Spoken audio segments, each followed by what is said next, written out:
Joining me now is Stan Majcher. He's portfolio manager of the Hotchkis and Wiley Mid-Cap Value Fund. Stan, it's great to have you back. And again, this environment seems to be playing right into your hands.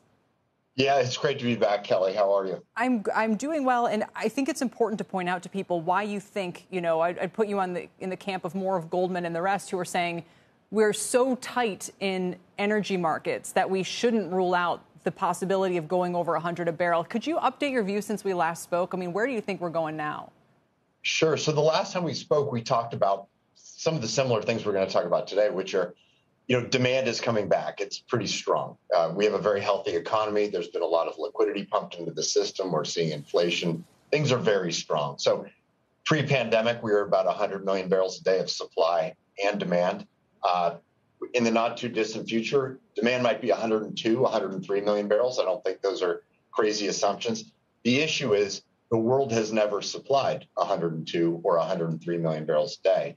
And one of the issues that compounds that is there's been a number of years of underinvestment. So we're asking the world to produce more than it's ever produced at a time when it hasn't spent enough to do that. Right. And we're seeing the signs of that already. And some of the names that you like in this environment, Cosmos Energy, ticker KOS, Murphy, ticker MUR, I mean, these are 30% higher since Jan 1. So there is this absolute upward whoosh, which is not great for consumers. So the question that I would now ask is, do you get worried when, as Peter Bookvar pointed out, intentions for buying a car are at like a 40-year low right now? Consumer sentiment just slipped.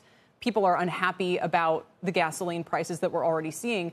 Could demand destruction become a headwind for energy performance?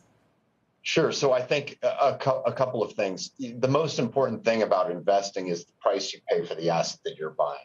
And when you look at Cosmos or Murphy or a lot of energy stocks, they don't price in $90 a barrel oil. So we talked about why oil prices could go a lot higher, but equities in energy, these stocks are pricing in well below $65 a barrel of oil. So if you think about those two companies, Cosmos has probably a 20% free cash flow yield. If oil prices were to fall, Murphy's about 15%.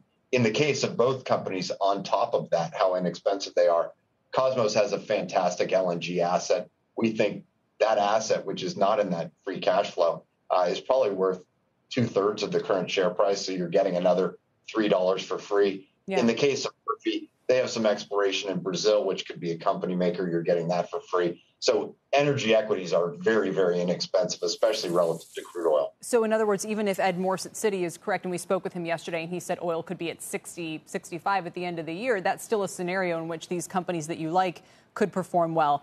Would you just kind of offer a parting thought as a market watcher for a long time here? I mean, this environment where the Fed's going to have to figure out which and how many rate hikes to do, how much liquidity to drain from the balance sheet, and what to make of some of these worrisome signals from the yield curve and otherwise, what kind of performance should we expect energy to have? Does it remain a standout and a stalwart? Yeah, I think it does. The valuations are the most inexpensive in the market. It doesn't price in the scenarios that we've been talking about. So I think it's probably going to be the best performing part of the market. It's very hard to find things at 5 or 6 times earnings or free cash flow. Yet you can do that in energy. And you can do it on a commodity price deck that's nowhere near where it currently is. Very interesting. Stan, thanks for joining us today. It's good to see you.